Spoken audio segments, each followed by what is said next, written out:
It was a Class Omega Deathworld, a place so deadly that warships avoided even flying near it. Storms could tear hulls apart. The air changed its chemistry every hour. The wildlife hunted by heat, sound, and even thought. No species lasted. Longer than 6 hours, ships vanished. Probes melted. Even robots were torn apart by something no one could explain. So when a human science ship, the TSS Nightburn, announced, they would land. The galaxy laughed. Thousands watched live feeds. On Oryx Prime, they bet how fast the humans would die. 5 minutes, 20, maybe 1 hour, if they hide in their ship. Everyone tuned in, because nobody had ever dared before. The Nightborn entered orbit at 400 galactic standard. Small, old, human. But somehow, it didn't burn. It didn't crack. It landed. The crew stepped out in silver suits. 6 men. Women. The galaxy zoomed in with every satellite they had, and then something strange happened. The humans looked calm. On board, Captain Lena Voss checked her helmet. "Readings?" she asked. "Storm intensity holding. Radiation is high, but stable. Terrain scan active." Her science officer, Dr. Malik Wren, stared at the results. This place shouldn't be stable. But it is. Right now. How long? Lena asked Malik. Hesitated, double quotes maybe, ... 3 hours. Outside, a wind like blades blew across the rocks. Creatures moved in shadows. A distant howl shook the sand, and the galaxy watched every move, every sound, waiting for them to die. But the humans didn't panic. They unpacked equipment, set up a base camp, even released drones into the storm. And then they cut off the live feed. All cameras went black. No signals. No sound, just one final message. Observation is over. We're not here to entertain. We're here to learn. The galaxy was stunned. The RX called it cowardice. The siren called it madness. But something deeper started to spread. Unease. Because the humans didn't die. They didn't scream for help. They just disappeared. Hours passed, then a day, then 3. No transmission. No distress call. Only silence until the drones came back. On Siren Trade Station 9, a merchant picked up something strange. Tiny orbs floated outside the windows, not attacking, just hovering. They glowed, and then projected footage into the air. Everyone on the station stopped too. Watch. The footage showed the humans walking through acid rivers untouched. They tamed beasts with pulses. They built underground shelters with portable machines. They discovered plants that shifted form when spoken to. And at the end, Lena's voice spoke. "You feared this world because you couldn't understand it. We listened. And now it listens." To us, the galaxy had questions. How did they survive? What did they control the wild? What were they hiding? And came the next shock. A second human ship arrived on Zarthus and landed easily. This time, no live feeds, only a warning sent to the galaxy. Do not follow. Do not interfere. This world speaks now, and it speaks in our voice. Ark's generals called for war. The Krell warned of unnatural evolution. The siren demanded proof of truth, but one quiet voice from the Thalzen Council whispered, "The humans didn't survive the Deathworld. They changed it." Far underground, Lena stood at a glowing stone altar deep inside a cave none had seen before. She placed her hand on it. The rock pulsed, and far across the galaxy. Old systems long dead woke. Up. Not human, not alien, something ancient. And it now responded only to her voice. The world of Zarthes had no cities. No voices, no history anyone could read, but the humans listened. Captain Lena Voss stood in a narrow canyon, her hand on a stone wall that vibrated softly. "This isn't just rock," she said. "It's coded." Her science officer, Dr. Malik Wren, checked the readings. There's structure inside it. It's not natural. It's storing something. "Like what?" she asked. Malik looked up, eyes wide. Above them, storm clouds twisted unnaturally, spiraling in patterns too perfect to be natural. They weren't random. They were signals. Deep inside the canyons, the team uncovered more odd stone formations. walls that lit up when touched, symbols that shifted based on heart rate, dust that moved toward human breath. "It's alive," whispered Lena. "Not like a person, more like a record, waiting for someone to open it." Meanwhile, across the galaxy, rumors spread. The humans weren't just surviving Zarthos. We're unlocking it. The Orcs warned that Zorthus may be a weapon. The Siren declared the world sacred. The Krell offered a bounty, 10 million credits to anyone who could sneak in and bring back human tech. But no one could land, because Zorthus wouldn't let them. A Vrax mercenary tried. His ship entered orbit. Sensors melted. Controls froze. His AI shut down. He screamed into comms for help, then vanished into the clouds. No wreckage, no remains. Just one message appeared on his own ship's screen. Not human, not welcome, back. On the surface, Lena and her team entered a vast underground chamber. The walls pulsed with symbols they hadn't seen before.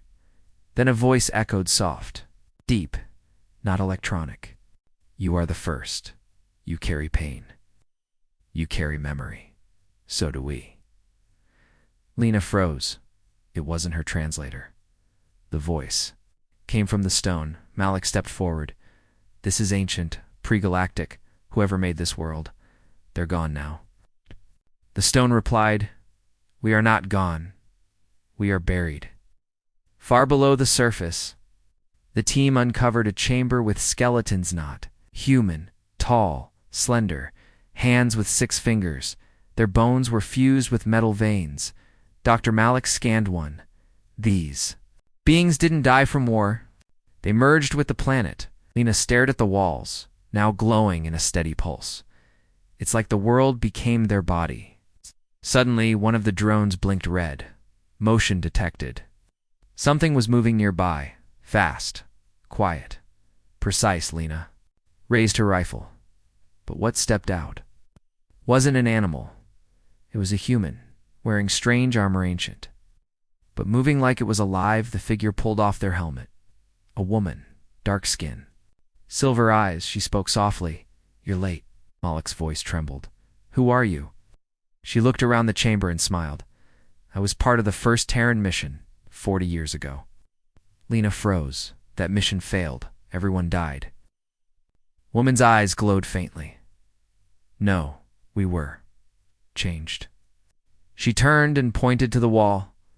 "Zarthus remembers us, 'cause we let it." In the distance, the wind howled again.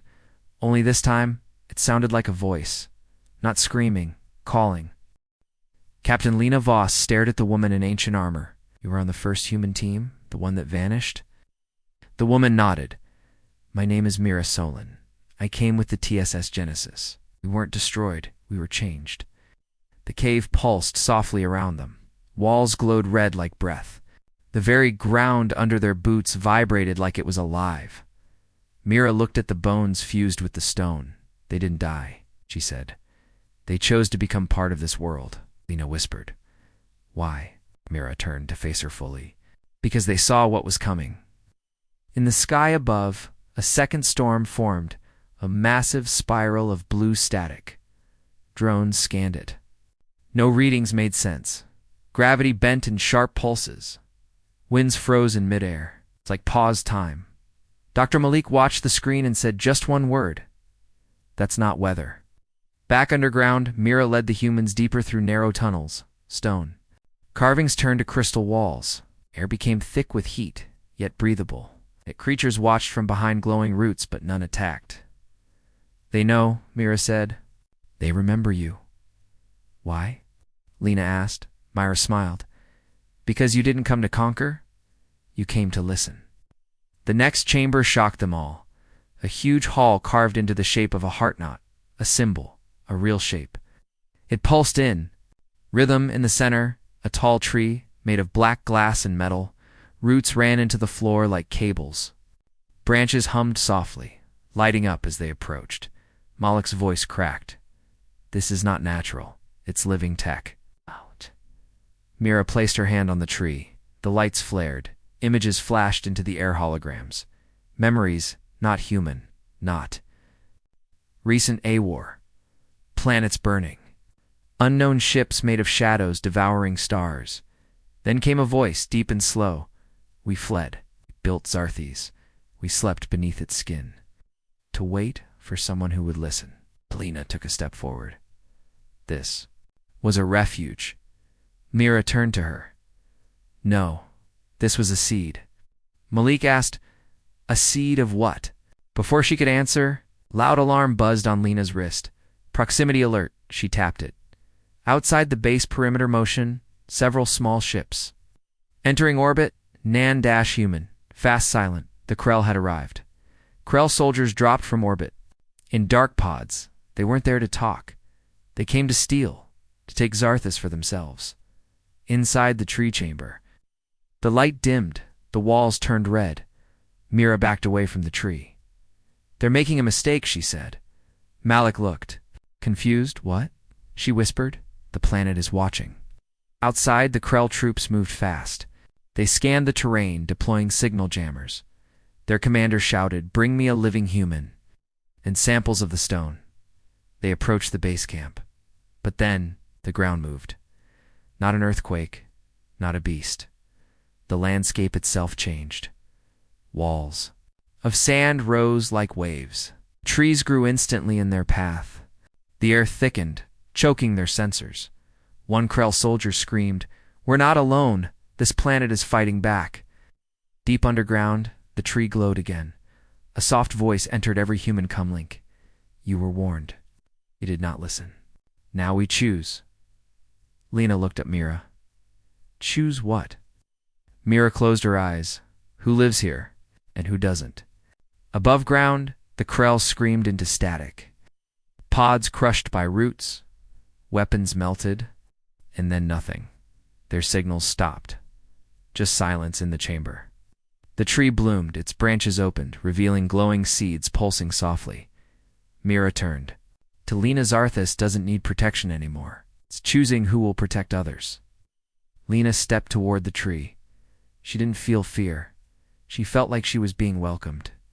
Then let's show the galaxy. What happens when a Deathworld wakes up? Krell expected an easy prize. They had conquered hundreds of planets, stolen rare minerals, killed species without warning to them. Zarthus was just another target. They were wrong. Krell Command sent 30 troops in the first drop. Only 2 made it back to orbit, and they were screaming. One pilot kept shouting the same thing. The ground, it swallowed us. The other. He'd torn off his helmet. His eyes were pure white. His last word before silence was, it sees you. On Zarthes, Captain Lena Voss watched new ships appear on the horizon. The Orcs had arrived. They didn't send warriors. They sent scientists and spies, hoping to sneak in under cover of a peace. Mission, their leader, Sarental, spoke through. Broadcast, we come to observe. Nothing more. But the planet remembered their history. Long ago, the Orcs had destroyed 5 garden worlds for profit. Zarthus had not forgotten. Dr. Malik Wren watched his sensors spike, massive root networks. Activated under the surface, the trees began to pulse. Strange voices echoed through the rocks. They speak of peace, but they carry poison. The Auric scouts entered a canyon. No traps. No resistance. They laughed. See? The humans are lying. This world is stable. Then, one touched a rock wall. His body stiffened, and within seconds, he turned to crystal. Frozen, preserved, still alive, but trapped inside the wall. A signal pulsed from that canyon heard only by the humans. They are takers. They do not hear. Let them sleep where they stand. Back in the Nexus chamber, the black glass tree shifted. Its branches split open, projecting star maps into the air. Lena pointed to one. That's the Branth sector. Malik replied, it was wiped out 200 years ago. Mira Solon, the survivor from the first Terran mission, stepped forward. No, she said. They weren't destroyed. They were absorbed. Malik frowned. Do you mean this planet is Myra nodded? A graveyard? And a memory vault. Every species that came here left pieces behind. Suddenly, the roots beneath their feet lit up, and something began climbing out of the ground. Not a beast, a suit of armor, but ancient, covered in stone. It's built for someone massive. Inside it, no pilot, just light. The armor moved. It scanned. Lena then knelt. The tree pulsed again. You listen. You protect. You may wear what we wore. Zarthus wasn't just testing them. It was choosing them. On the surface, the storms began to shift. Not wild anymore. They formed patterned symbols in the clouds. Old language. One word repeated. Again and again. Awaken. Kieran Ray, the Comstech, picked up signals coming from the edges of the planetoid machines buried in the crust, activating. Long range. Rays. Weapons. Defensive towers. Malik stared at the readout. This planet was never a death world. It was a guard post. Suddenly, a transmission broke through, encrypted. Old Earth code. A Terran exploration ship on the edge of the galaxy had found something. A warning. We discovered an object near Zarn Void. It's alive. It's coming this way. Then static. Then silence. Lena looked up at the darkening sky. Zarthus wasn't just reacting to intruders.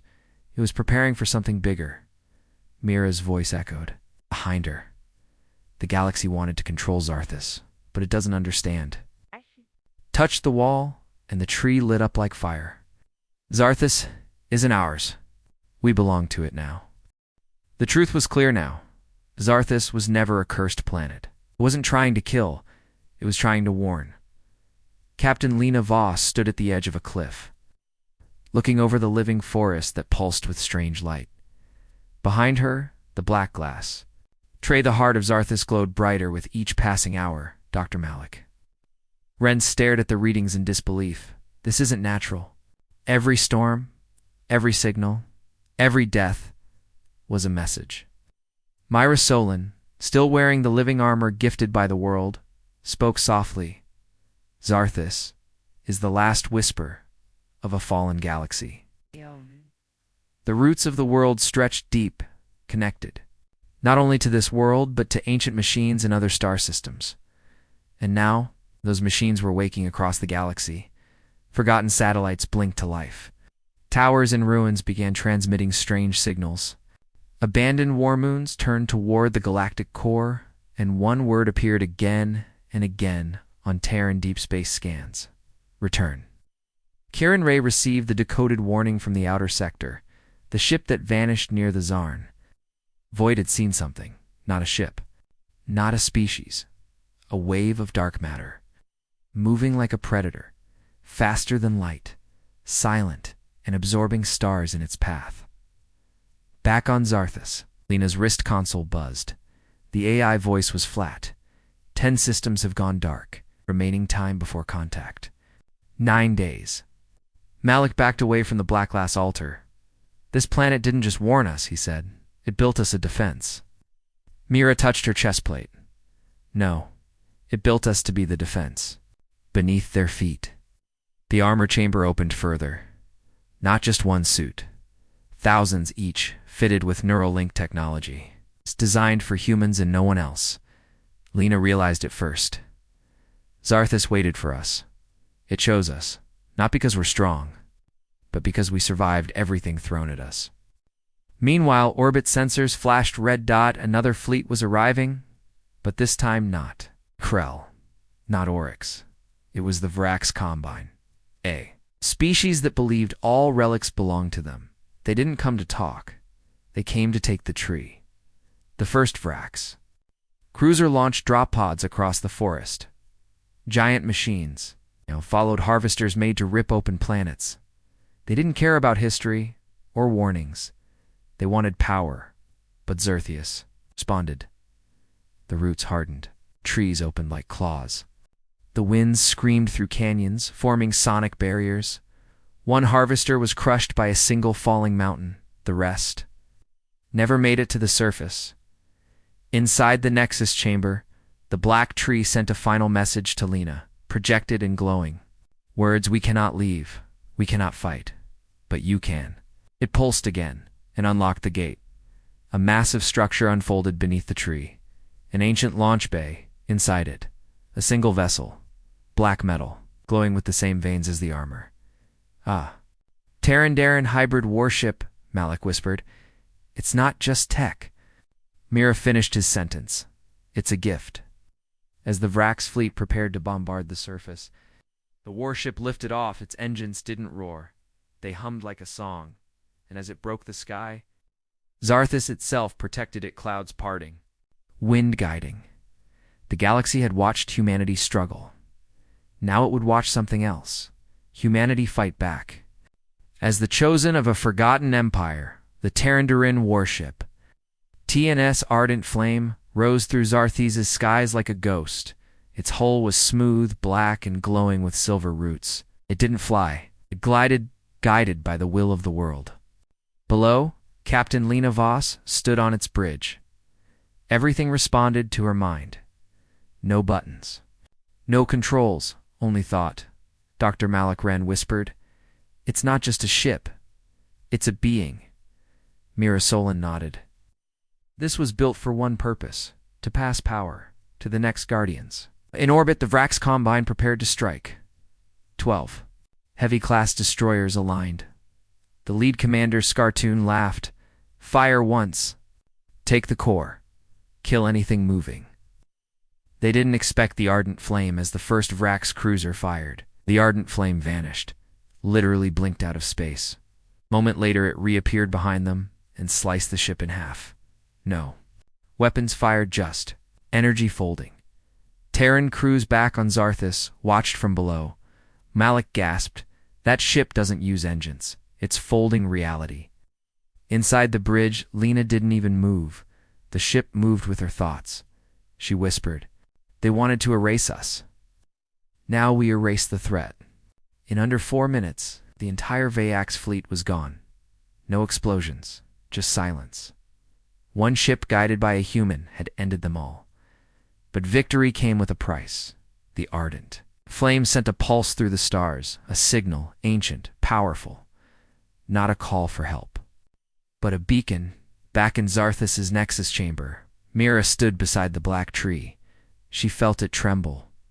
What's happening? Malik asked. Mira looked to the stars. The real enemy heard us, and it's coming. Across the galaxy, dark systems stirred. Places long marked as collapsed or dead began emitting energy. The ancient shadow, the force that devoured the Darren Kai thousands of years ago, was awake. It had no ships, no name, just presence, and now it moved toward Zarthis. Captain Lena received the data in seconds. Her voice was calm. We weren't meant to escape this world. We were meant to become its defenders. The Ardent Flame opened new sections, rows of suits, thousands of them, all for humans. Zarthis hadn't built one ship. It had built an army. Mira stepped into one of the suits, her body lit with pale gold. Then let's give the galaxy what it always feared. She looked at Lena, a united humanity with purpose. Meanwhile, on dozens of human colonies, the seeds planted by the first explorers began to activate. Hidden Zarthian tech pulsed alive. Those who were once scattered now felt a shared message in their minds. Come home. It is time. The world that was feared, the world they mocked, was now humanity's fortress, and the galaxy was no longer laughing. Across the galaxy, stars began to die, not explode, not fade. They were devoured. Whole systems collapsed in silence. No debris, no radiation, just erased. On Zarthis, Captain Lena Voss stood aboard the Ardent Flame. Dr. Malik Wren reported from the command deck.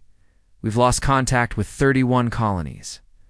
They're not destroyed, they're just gone. The Galactic Council finally sent a message to Earth. Whatever is coming, we cannot stop it. You were right. Help us. But help was already moving. Across Earth's outer colonies, hidden Zarthian cores woke up. Humans began finding old ruins. Lighting up, ancient armors opening. Seeds planted long ago called them home. They weren't chosen by rank or blood.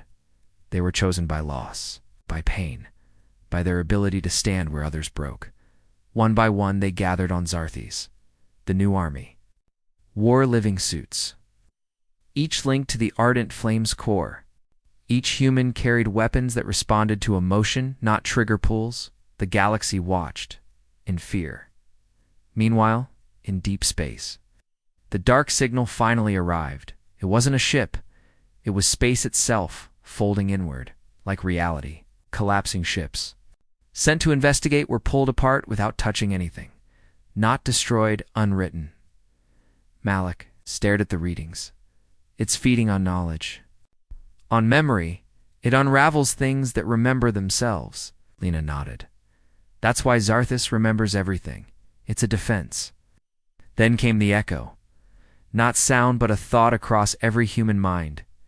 We see you, Malik screamed, holding his head. Even the nexus trees shook. Zarthus itself responded with a roar that rippled across space. We stand. The ardent flame powered up. Its outer shell cracked open like a flower, revealing a massive crystal core, pulsing with Zarthian code and Terran DNA, a weapon, a shield, a message. Mira stood beside Lena. We weren't meant to destroy it, she said.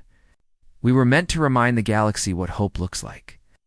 The first human fleet launched 20 Arden-class ships, thousands of warriors. One goal: protect memory, protect truth, protect the galaxy that once abandoned them. As the void storm approached, the skies burned, not with fire, but with stars falling like ash. The final battle wasn't about who lived, it was about who would be remembered. Lena spoke one last time over galactic broadcast. You feared Zarthus, now it shields you. You feared us. Now we fight for you. She looked into the dark sky. We were born in silence, raised in exile, but this time, we're ready. The stars were silent. Half the galaxy's outer rim no longer existed. Entire systems erased by the void wave of force older than time. Feeding on memory, history, and thought. No species had ever stopped it until now. On the edge of the Zarn void, humanity stood ready, not with super weapons, not with armies of clones, but with Zarthis behind them. And the living warships had awakened. Captain Lena Voss looked out from the bridge of the ardent flame. Her crew wore armor that pulsed with their heartbeats. Her ship responded to thoughts. Her mission wasn't conquest. It was survival for everyone. Malik Wren stood at the data core. It's accelerating, said. It'll reach us in minutes. Mira Solon tightened her gauntlet. Then we give it something to remember. Cross the fleet. Human soldiers activated their neural links. They weren't just pilots or warriors. They were memories bound to Zarthis' living mind. When they fought, they didn't just resist. They rewrote the battlefield. The void arrived. Not a ship, a tear in space. It had no face, no voice.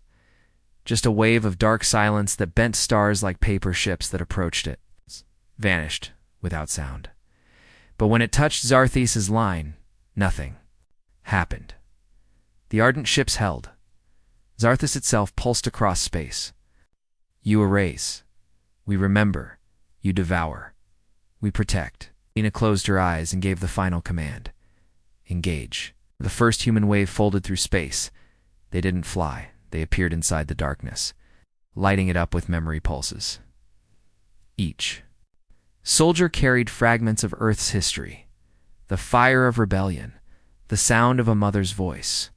The memory of fallen friends, and the void recoiled because it couldn't consume what refused to forget. Inside the void, strange shapes emerged, forgotten species, echoes of old empires, used like weapons. They came screaming, but humanity had seen death before. This time they shouted back. The ardent flame launched its final core, a compressed Zarthian seed. Not a bomb, a mirror. When it hit the heart of the darkness, the void saw itself, every planet it consumed. Erased. All returned, and it screamed, the first sound it had ever made. Across space, stars blinked back into life. Worlds returned. Not all but many. Enough humanity had done the impossible, not by destroying the dark, but by standing in its way and forcing It too remembered the battle ended not in fire but in silence, a silence that felt peaceful back on Zarthus. The black glass tree glowed softly. Its roots no longer trembled. Its skies were still, and the world finally slept. Lena walked through the canyons with Mira and Malik. No war suits, just themselves. We were always seen as the weakest, she said. Mira smiled, till we showed the galaxy what standing meant. The final broadcast echoed across every species. You feared humanity. You watched us burn. But from that fire we rose, not alone, not for revenge, but to guard what you forgot to protect: hope.